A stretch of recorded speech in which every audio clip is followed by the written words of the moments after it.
is time, everyone. Welcome back to the channel. Happy Halloween, because I am making sure through the scheduling magic of YouTube that this video comes out on Halloween specifically. So I hope that you guys have a wonderful Halloween season out there, whether you're going trick and treating or you're not. Or you're not. Whatever it is, whatever it is you're doing, happy Halloween, guys. Let's go ahead and move on into this track, the epic side of this album here. Listen to the Alan Parsons Project. We are going to listen to this particular track. Let me pull it back up. The Fall of the House of Usher. Now, first of all, I am not familiar with the original story from Edgar Allan Poe, so I do not know what this story is about. I've heard of this particular track, but I've never, or I guess this particular story, poem, whatever it is, but I've never actually read it, looked at it, don't even know what it's about, to be honest, but we're going to find out today. So, without further ado, well, a little bit of ado, we're going to get into it, but this has been recommended to me by so many different people here. Benoit Desmarais, I also see that AK, you had mentioned this track as well. Sonny Henriksen, I see you in the comments, and then the list goes on. I guess Peter Hamill actually also has an album or a track called this. So I'm just looking through Cinderman, Echoes de Bear, Mark Vander, and it just goes on from there. So anyways, thank you guys so much for their suggestion. I'm excited to go ahead and listen to this. And yeah, without further ado, let's go ahead and listen. Here we go. Oh wait, I don't even have it up. Hold on. Give me 1 second. It's right there. Let's do it.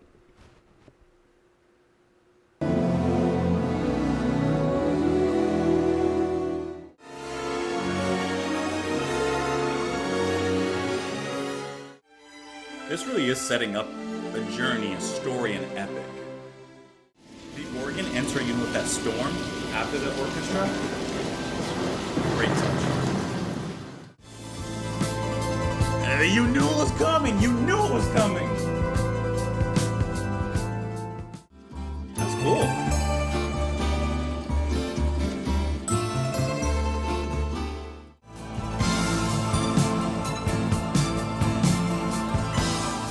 This is the last song. Oh yeah. Oh, you almost got me. You almost got You almost got me. Hold on.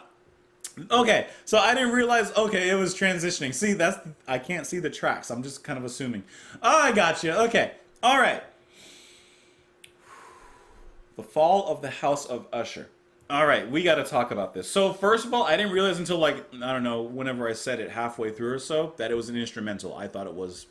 Because when I have it pulled up here on Genius, I see like lyrics and I see the prelude by Orson Welles. I didn't connect that there's that this is the original, so Orson Welles is not here. He's off drinking his wine. And then I didn't scroll down to see that the rest of this is instrumental. Okay, so let's dive into this a little bit. Ooh.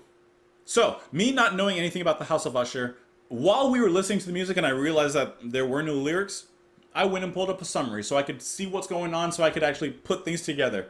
And now that I have at least a summarized idea of the story, just the way that they all brought the music together, it was crazy.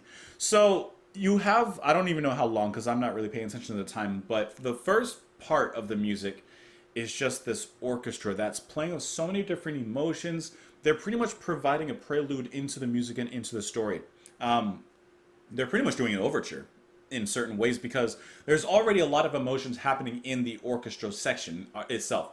You have the looming darkness, you have this evil that's kind of happening, the suspense with the strings. There's that little, I can't do it and I'm not doing it right, but that little high-pitched string from the violin that just continually plays, that's kind of strung throughout. That is the vein of tension throughout the orchestra section.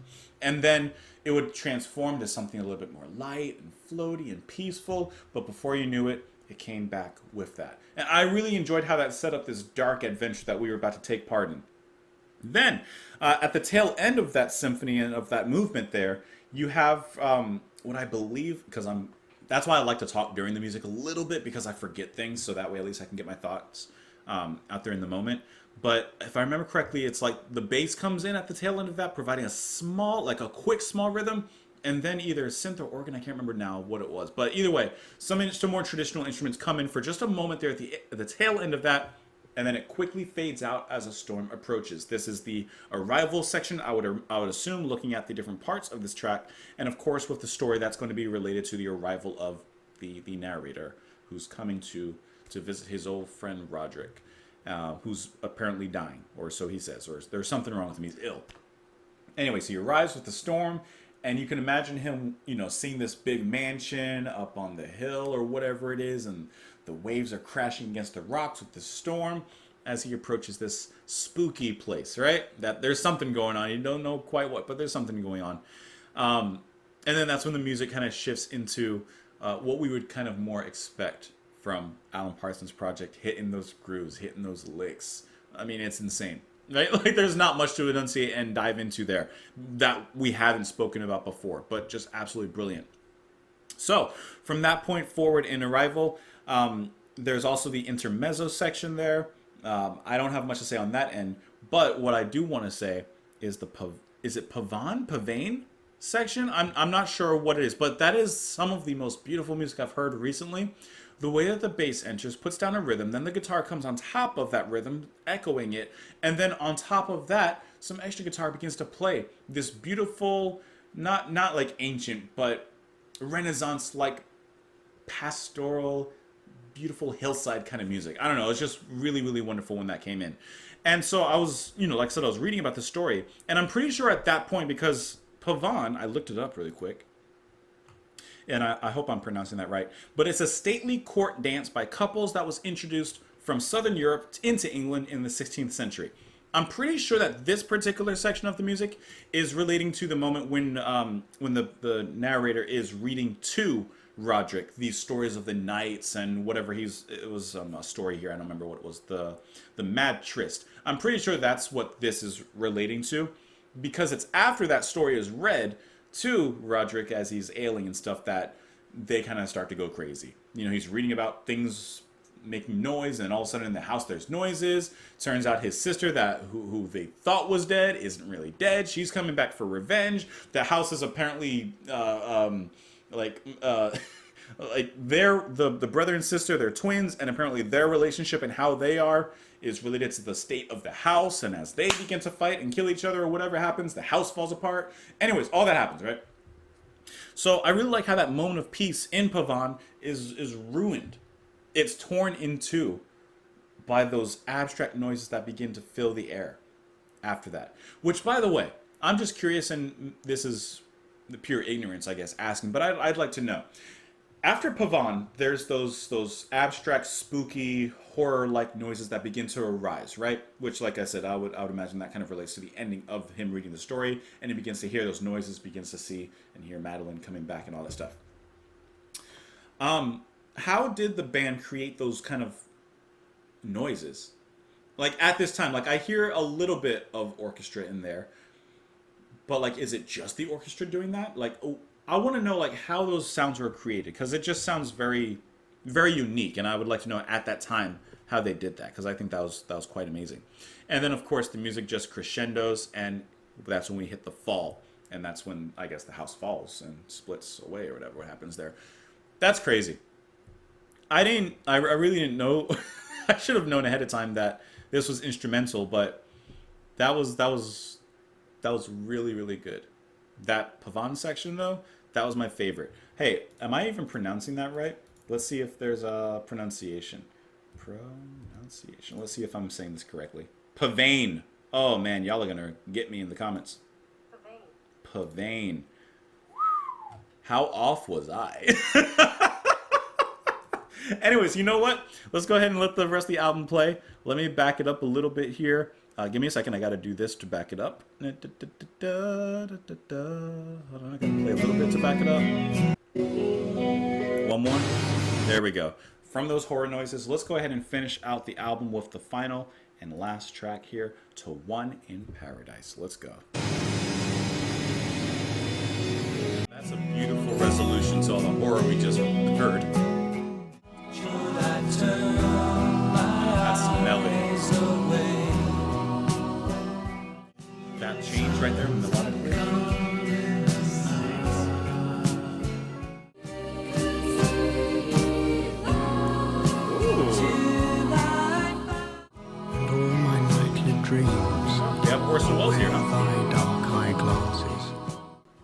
my friends, that is the album. Woo!